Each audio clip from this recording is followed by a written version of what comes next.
کہتے نہیں اس 15 لاکھ میں جو خرچہ ہو رہا ہے اس میں کہ شیطان کو جا کے کنکریاں مارنی. کیوں مارنی ہے؟ وہاں تو شیطان نہیں ہے.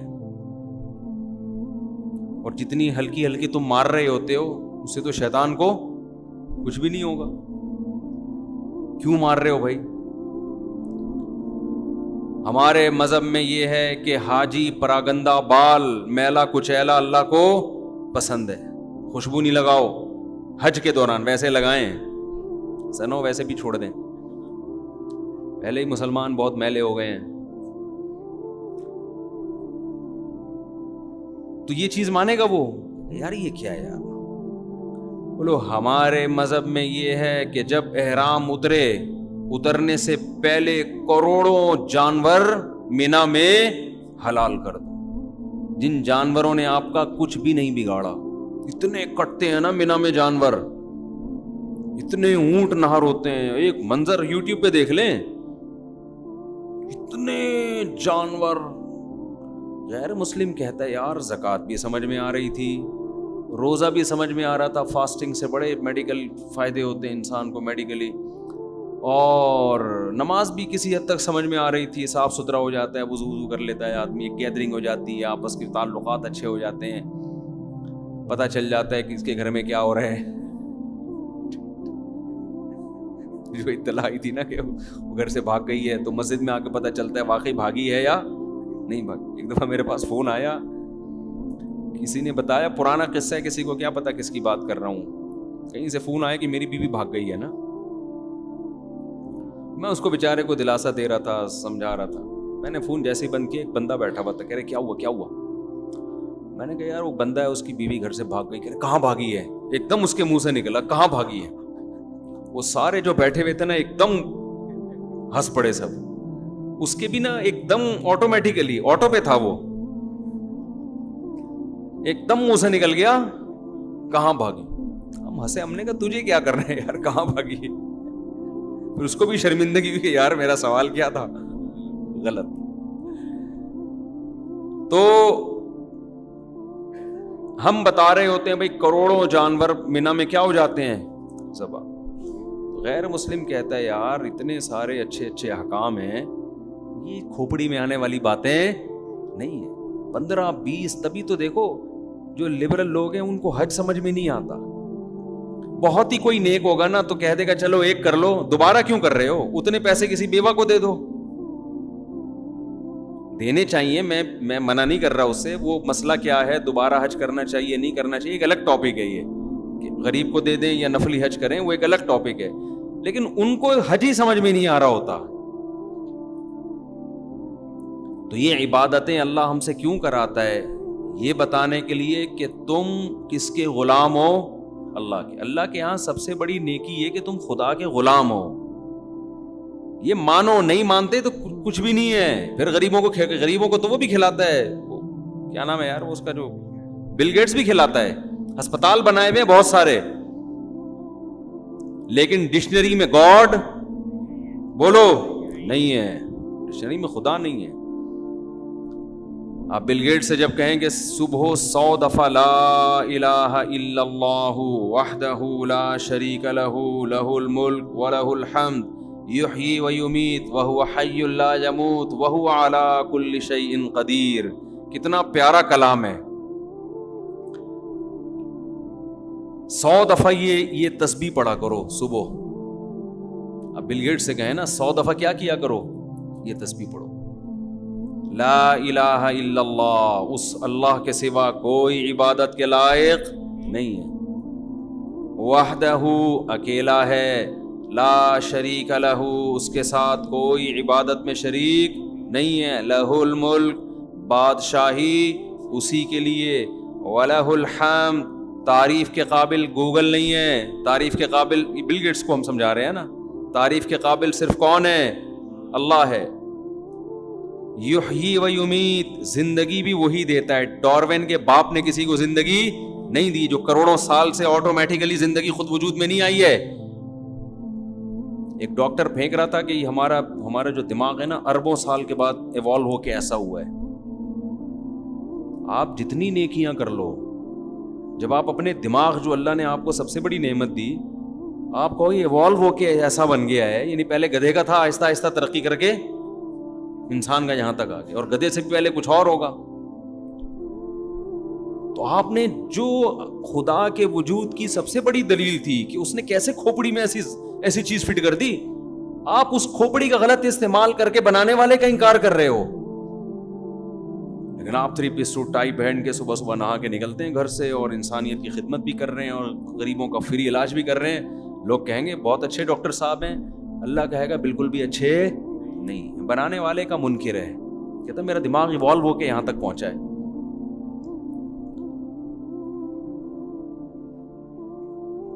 تو جو سب سے بڑی دلیل ہے نا خدا کے وجود کی, اسی کو انکار کرتے جا رہے ہیں. کوئی کھلا رہا ہے, مان نہیں رہے کہ ہمیں کوئی کھلا رہا ہے. اس سے بڑی کوئی ناشکری ہوتی ہے؟ دیکھو ناشکری کا ایک درجہ یہ ہے, کسی نے آپ پر احسان کیا تو وقت پر آپ اس احسان کا بدلہ نہیں دے رہے, یا اس احسان کے تقاضے پورے نہیں کر رہے. اس پہ بھی اگلے کو غصہ آتا ہے, لیکن وقت پر آپ بھول ہی گئے کہ اس نے احسان کیا ہے, تو بھی انسان کو غصہ آتا ہے, یار یہ تو احسان کرنے والے کو بھلا دیا. تیسرا اس سے اوپر کا درجہ ہے انکار کر دیں کہ اس نے نہیں کیا. ایک ہے نا بھول گئے, آپ کو پتہ نہیں کس نے کیا ہے, کہ آپ کہیں نہیں اس نے نہیں کیا, یہ آٹومیٹیکلی ہوا ہے. پھر احسان کرنے والے کو جتنا غصہ آئے گا, پھر اس کا غضب, اگر اس میں غیرت ہوگی تو دیکھنے والا غضب ہوگا. تو کافر بنانے والے کا کیا کرتا ہے؟ انکار. اور آج کل پڑھے لکھے لوگوں میں یہ بیماری زیادہ آ گئی ہے, جتنا پڑھ رہے ہیں نا اتنا خدا سے دور ہو رہے ہیں. اس لیے کہ ایجوکیشن جو ہے نا, ایجوکیشن, کچھ نعمتیں انسان کو جب ملتی ہیں تو وہ تکبر میں آ جاتا ہے, اپنی اوقات کیا کر دیتا ہے, بھول جاتا. سائنس اور ٹیکنالوجی, میں نے جاہلوں کو دیکھا ہے ایمان والے ہوتے ہیں اکثر, پڑھے لکھوں میں اکثر 100% نہیں, پڑھے لکھوں میں جو نیک ہوتے ہیں پھر وہ نیک بھی بڑے خاندانی ہوتے ہیں. اکثریت ہماری یونیورسٹیوں میں پڑھے لکھے لوگ ملحد ہو رہے ہیں, اسلام سے دور ہو رہے ہیں. کیوں؟ کبر, تکبر. کہ یار ایجوکیشن ہمیں تو پتا ہے, یہ مولویوں کو کیا پتا, یہ دینداروں کو کیا پتا, ان نمازیوں کو کیا پتا, ہمارے پاس تو ایجوکیشن ہے. ان مولویوں سے تو پانی کا فارمولا پوچھ لو, ان کو نہیں پتا. ان سے پوچھو نمک کا کیا فارمولا ہے, ان کو نہیں پتا, پتا تو ہمیں ہے. یہ دماغ. اور پھر جتنی ایجوکیشن زیادہ ہوتی جا رہی ہے اتنا ہی تکبر بڑھتا جا رہا ہے. او بھائی تجھے نمک کے فارمولے کا پتا ہے, پانی کے فارمولے کا پتا ہے, اس کے خدا کے وجود یا عدم وجود سے کیا تعلق ہے, اس سے خدا سے تعلقات پر کیا اثر پڑتا ہے, اس کا اس سے کیا تعلق ہے کہ خدا کی مان کے نہیں چلنا ہم نے. آپ جتنے بھی پڑھے لکھے ہو, باپ پھر بھی باپ رہے گا کہ نہیں رہے گا. دیکھو 2 قسم کی اولادیں ہم نے دیکھی ہیں اپنی زندگی میں. ایک وہ ہیں جن کے ابا سیدھے سادے ہوتے ہیں, دیہاتی قسم کے گنوار, ابا نے بڑا احسان کیا, قرضے لے لے کے بچے کو پڑھایا اور بچہ بہت بڑا فنٹر بن گیا. ایسے ہوتا ہے نا. ایسے بچوں میں ہم نے 2 قسم کے بچے دیکھے ہیں, پڑھ لکھ گئے, آداب سیکھ گئے, ابا بیچارہ ویسے ہی دیہاتی ہے. تو پڑھنے لکھنے کے بعد اس قسم کے بچوں کو اپنے ابا پسند, بولو نا, نہیں آ رہے, تو کہتے ہیں پینڈو کے پینڈو ہی ہیں یہ. لیکن ایسے بھی ہم نے دیکھے جو شارٹ ہے مارکیٹ میں, باپ گنوار ہے, دیہاتی ہے, بچے نے پڑھا بھی اپنے خرچے پہ, کما کما کے, ابا نے نہیں پڑھایا, بہت آگے نکل گیا, لیکن باپ کے سامنے کیا ہے, جھکا رہتا ہے. کیوں؟ اس کے ذہن میں یہ, میں جتنا بھی پڑھ جاؤں میں باپ تو نہیں بن سکتا نا, اپنے ابا کا باپ تو نہیں بنوں گا, باپ تو اللہ نے اسی کو بنایا نا بھائی, جنا تو اسی نے. یہ مجھے اگر سڑک پہ پھینک آتا میں تو آج یہ نہیں بنتا. اس نے مجھے گھر میں رکھا, میری ماں کی کفالت کی, چاہے میں نے خود کما کے کھایا ہو, لیکن شیلٹر کس نے دیا تھا مجھے؟ اس باپ نے دیا تھا. اب وہ اپنے ابا سے پوچھتا ہے, ابا آپ کو پانی کا فارمولا آتا ہے؟ ابا کہتے ہیں پتہ نہیں بیٹا, یہ فارمولے کیا ہوتے ہیں. ابا جاہل پینڈو, میں نہیں مانتا ایسے ابا کو. سائنس ہے سب کچھ, ٹیکنالوجی ہے سب کچھ. ابا کیا کہہ رہے ہیں, یہ تو مولویوں نے فضول چیزیں بنائی ہوئی. ابا اف, ابا کے سامنے اف بھی نہ کرو. ابے جاہل کا جاہل ابا, اس کو تو اپنا پانی کا فارمولا پتا نہ, اسٹمک کی اس کو وہ آتی ہے, اسپیلنگ آتی ہے, ٹھیک ہے, کچھ بھی پھینکتے رہتے ہیں نا. اور جو مولوی مجھے ترغیب دے رہا ہے کہ اس باپ کے سامنے اف بھی نہیں کرنا، اس مولوی نے تو اسکول کی ایک جماعت بھی نہیں پڑھی، اس کو سائنس کا پتہ ہی نہیں ہے. یہ عقل مندی کی بات ہوگی؟ یہ دلیل؟ وہ مولوی جو بالکل جاہل ہے لیکن اس کو یہ پتا ہے کہ بھائی باپ جو ہے نا وہ کیا ہوتا ہے. آپ کتنے بڑے سائنٹسٹ بن جائیں، باپ کا حق کم نہیں ہوتا، بلکہ پڑھنے لکھنے سے تو آپ کا شعور زیادہ ہوتا ہے، آپ کو تو اور احساس ہونا چاہیے.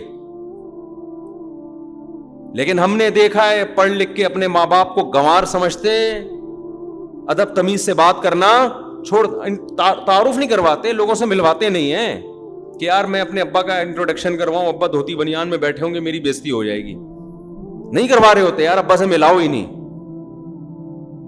لیکن غیرت مند کیا کرتے ہیں بھائی، جو بھی ہیں فخر سے ملا رہے ہوتے ہیں، یہ میرے کیا ہیں؟ والد صاحب ہیں. تو یاد رکھو، اس سے ہمیں پتا چلتا ہے کہ آپ کے پاس نالج جتنی بھی زیادہ آ جائے، آپ اپنے محسن کا نہ تو انکار کر سکتے ہیں اور نہ اس نالج کی بیس پر جو احسان کرنے والی ذات ہے اس کا حق آپ سے معاف ہو جاتا ہے. ان دونوں میں سے کچھ بھی نہیں ہوتا. اسی طرح یاد رکھو، جیسے ماں باپ کے احسانات کبھی بھی آپ کے ایجوکیٹڈ ہونے سے کوئی فرق نہیں پڑتا، خدا کے احسانات پر بھی کوئی فرق نہیں پڑتا. چاہے سائنس ترقی کرتے کرتے 7ویں آسمان پہ پہنچ جائے، خدا پھر بھی خدا رہے گا، مخلوق پھر بھی مخلوق رہے گی، اسلام پھر بھی اسلام رہے گا، پیغمبر پھر بھی پیغمبر رہیں گے. اور آپ کو خدا کا حق بتا رہا ہے، اس کو نہ پانی کا فارمولا پتا، نہ واٹر کی اسپیلنگ آتی ہے، کچھ بھی نہیں آتا. لیکن اگر وہ آپ کو خدا کے حق کی بات کر رہا ہے تو جتنا بڑا جاہل ہو آپ کی نظر میں، آپ کو اس کی بات ماننی پڑے گی، کیونکہ وہ اپنی طرف دعوت نہیں دے رہا. وہ کس کی طرف بلا رہا ہے آپ کو؟ وہ خدا کے بارے میں بتا رہا ہے آپ کو. وہ اگر کہہ رہے کہ خدا نے زنا کو حرام قرار دیا، لا تقربوا الزنا، زنا کے قریب بھی مت جاؤ، آپ ڈاکٹروں کی باتوں میں آتے ہو، آپ یونائٹڈ نیشن کی بات کو مانتے ہو، آپ بین الاقوامی لا کو فالو کرتے ہو، اور وہ مولوی چیخ رہا ہے کہ خدا زنا کو پسند نہیں کرتا. آپ کہتے ہیں مولویوں کی باتیں، جاہل، ان کو کیا پتا. تو بھائی آپ جب مرو گے تو آپ کا باپ تو بیچارہ جاہل تھا، خدا سے زیادہ علم کسی کے پاس نہیں ہے، اس نے تو پیدا کیا ہے، وہ نہیں چھوڑے گا آپ کو. اور قرآن نے مضمون بیان کیا ہے. قرآن کہتے ہیں کتنے پیغمبر پچھلی امتوں میں آئے، امتوں نے ان پیغمبروں کی بات نہیں مانی. کیوں؟ فریحوا بما عندهم من العلم، ان قوموں کے پاس جو علم تھا اس پر وہ اترانے لگے تھے. اب آپ بتاؤ، ان قوموں کے پاس دین کا علم تھا یا دنیا کا؟ دنیا کا. دین کا علم تھوڑی تھا. پیغمبر دین کا علم لے کر آئے، ان قوموں کو نصیحت کی کہ شرک مت کرو، زنا مت کرو، لڑکوں سے بدفعلی مت کرو، یہ مت کرو، یہ مت کرو. اس جس نے پیدا کیا ہے اس کو مانو، اس سے توبہ استغفار کرو، اس سے گناہوں کی معافی مانگو. قرآن کیا کہہ رہا ہے کہ فریحوا بما عندهم من العلم، ان قوموں کو جو ہم نے نالج دی تھی نا، علم دیا تھا، اس علم پر وہ اترانے لگے، اور اتنا اترائے کہ تکبر کی وجہ سے پیغمبروں کی بات کو مسترد کر دیا کہ بھئی ان کے پاس تو نالج نہیں ہے. نالج کس کے پاس ہے؟ نالج کیا؟ دنیا کی نالج نہیں تھی پیغمبروں کے پاس. آج یہ بہت بڑا احترام. میں کہتا ہوں نالج ہونا اچھی بات ہے، دین کی ہو یا دنیا کی. ہم نالج کی اہمیت کا انکار نہیں کر رہے، مگر وہ نالج جو آپ کو خدا سے دور کر رہی ہے، اس کا مطلب نالج میں فالٹ نہیں ہے، آپ کے اندر کوئی بہت بڑا ٹیکنیکل فالٹ ہے، اس کو دور کر کے نالج حاصل کرو. کہ یہ نالج آپ کو خدا کے دیکھو قرآن بھی تو نالج کا تذکرہ کرتا ہے، دنیا کی نالج بھی اور آخرت کی بھی. لیکن قرآن جب دنیا کی نالج کا تذکرہ کرتا ہے نا، اس نالج کو دے کر قرآن آپ کو اللہ کے قریب کرتا ہے. ایک ڈاکٹر کو پتا ہے دودھ کیسے بنتا ہے اور اس میں کیا کیا اجزاء ہیں. اگر اس ڈاکٹر کی عقل صحیح کام کرے گی تو وہ اس دودھ کے بارے میں تحقیق کر کے خدا سے دور ہونے کے بجائے خدا کے قریب ہوگا. کہ یار کیسی مشینری بنائی ہے اللہ نے کہ سوکھا چارہ جانور کو کھلاتے ہیں اور تھنوں سے چکنا اور گاڑا دودھ نکلتا ہے، فل آف کیلشیم، کیلشیم سے بھرا ہوا دودھ. ایک ڈاکٹر اگر حقیقت میں اس میں کوئی فالٹ نہ ہو، تکبر نہ ہو، وہ جب تحقیق کرے گا کہ کیسے جانور کے پیٹ میں پانی سے بچہ بنتا ہے اور بچہ پیدا ہوتے ہی تھنوں کی طرف لپکتا ہے، اگر اس کے دماغ میں فطور ہوگا، وہ کہے گا کروڑوں اربوں سال نہ دماغ ایوالو ہوتے ہوتے ہوتے ایسا دماغ بچے کا بن گیا کہ پیدا ہوتے ہی کہاں جا رہا ہے؟ تھنوں کی طرف. لہذا اور مزید ترقی کرو سائنس میں.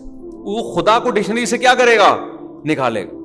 ذرا سی کھوپڑی میں غیرت ہوگی نا, تو جب وہ سائنسدان تحقیق کرے گا نا کہ بچہ پیدا ہوتے ہی فوراً جاتا کہاں ہے؟